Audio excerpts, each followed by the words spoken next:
吃完药以后，剩下这个外壳不要再扔掉了。其实呢，我们只需要用打火机给它烤一烤，它的使用价值立马就翻倍。在生活当中啊，都非常的实用，有很多人啊都不知道。今天呢，给大家来分享3个在生活当中啊最常见的，也是最好用的方法。首先呢，我们啊就用打火机，先把这个药壳后边这张铝箔纸给它先撕开一点，然后呢用打火机给它烤一下。我们来看，烤的时候呢，就是你看，打火机不着了。烤的时候呢，把这个铝箔纸啊给它烤成，就这样。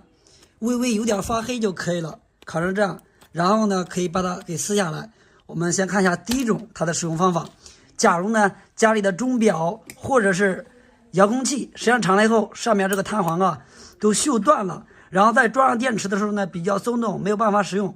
这个时候呢我们就可以把这个铝箔纸给它呢多撕下来一点，揉成团，给它塞到这个里面。你看这个钟表上面的这个机芯啊，就是你看这个边已经断掉了，电池呢是不能使用的。我们呢就可以把它揉成团放在这个位置，然后呢再安装上电池，这个钟表机芯啊就可以用了。包括这个遥控器也是一样，都是可以按照这个方法来快速的修复好它。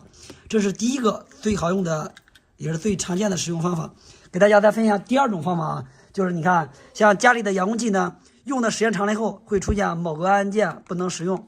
像这种情况呢，我们首先呢把遥控器先给它拆开，拆开之后呢，我们来看，像遥控器按键失灵，大部分啊都是上面这个黑色的导电层严重磨损不导电出现的问题。遇到这种情况呢，我们首先呢就是把这个铝箔纸给它剪个小圆片，然后呢用胶水给它粘在就这个不好用的这个按键上面，粘好以后把它再安装起来，这个遥控器呢就可以快速的修好它。这个呢就是它的第二个药盒的它的第二个妙用。然后给大家再分享一下第3个妙用啊，每个呢都非常的实用。我们来看，假如呢像家里的 LED 灯，你看非常的不耐用，一般啊都是灯坏了以后都是小灯珠坏掉了，这些灯珠呢都是串联在一起的，只要有一个灯珠坏掉，它就不亮了。你看，首先先找到坏的灯珠之后，然后呢用个刀片把上面这个黄色的给它刮掉，接下来呢再给它刮一下，露出里边的金属这个部分。露出来以后呢，然后呢我们找一个电工胶带或者是透明胶带，也是一样，把药壳后边这个铝箔纸给它剪下来一小块，粘在这个胶带上面。接下来呢我们把这个铝箔纸给它再粘在坏的灯珠上面，对好位置以后，然后呢给它按下去，多按压几次，让它粘得牢固一点。我们看就这样，你看一个 LED 灯啊就可以把它给修好了。我们再通上电来看一下，你看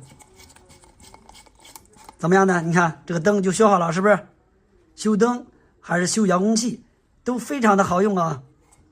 怎么样呢？大家呢如果还有更好用的方法呢，可以在评论区说出来，我们共同一起讨论学习一下。